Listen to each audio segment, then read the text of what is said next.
Friends, சாதத்துக்கூட காய் வச்சு சாப்பிடணும்னு நினைக்கிறீங்க, சமைக்க தெரியாதுங்க பேச்சுலர்ஸ், அதே மாதிரி சமையலில் ஒன்றுமே காய் வணக்க தெரியாதவங்க சிம்பிள் இன்க்ரீடியண்ட்டில் 4 இன்க்ரீடியண்ட் வச்சு நான் காய் எப்படி நம்ம வணக்கி சாப்பிட்றது நான் சொல்ல போகிறேன். வானொலி வச்சுக்கோங்க, 2 டேபிள் ஸ்பூன் எண்ணெய் ஊற்றிக்கோங்க. பெரிய வெங்காயம் 2 நல்லா பொடி பொடியாக அரைஞ்சிக்கோங்க. பெருங்காயத்தூள் ஒரு சிட்டிகை சேர்த்துக்கோங்க.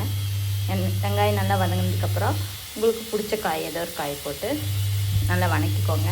வணக்கினதுக்கப்புறம் காய் போட்டு வணங்கினது 2 டைம் வணக்கிட்டு தேவையான உப்பு மிளகாத்தூள் சேர்த்துக்கோங்க. அதையும் சேர்த்து நல்லா மிக்ஸ் பண்ணிவிட்டு டம்ளரில் 1/2 டம்ளரோ இல்லை இந்த மாதிரி சின்ன டம்ளரில் ஒரு 3/4 டம்ளர் தண்ணி ஊற்றிடுங்க. தண்ணி ஊற்றி மீடியம் ஃப்ளேமில் வச்சுட்டு இல்லைனா சிம்மில் வச்சுட்டு க்ளோஸ் பண்ணி வச்சுருங்க. க்ளோஸ் பண்ணி வச்சுட்டு ஒரு 1/2 அன் ஹவர் 10 மினிட்ஸ் 15 மினிட்ஸ் கழிச்சு ஓப்பன் பண்ணிங்கன்னா இந்த மாதிரி தண்ணி சுண்டதுக்கப்புறம் தேங்காய் துருவல் வேணுன்னா சேர்த்துக்கலாம், இல்லைன்னா ஆப்ஷனல் தான்.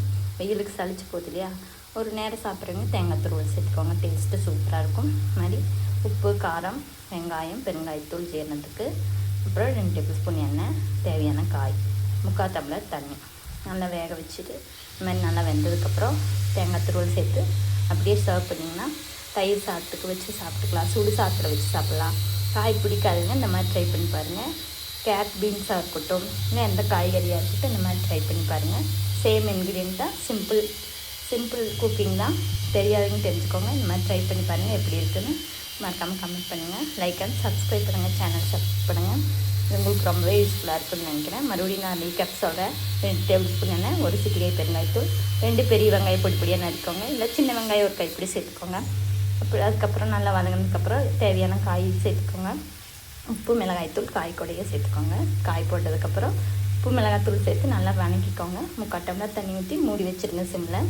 ஒரு 15 மினிட்ஸ் 20 மினிட்ஸ் கழிச்சு ஓப்பன் பண்ணிங்கன்னா இந்த மாதிரி தண்ணி சுண்டதுக்கப்புறம் எடுத்து வணக்கி தேங்காய் துருள் சேர்த்து இறக்குனிங்கன்னா காய் ரெடி. இந்த மாதிரி நீங்கள் எந்த காய் வேணால் ட்ரை பண்ணலாம்.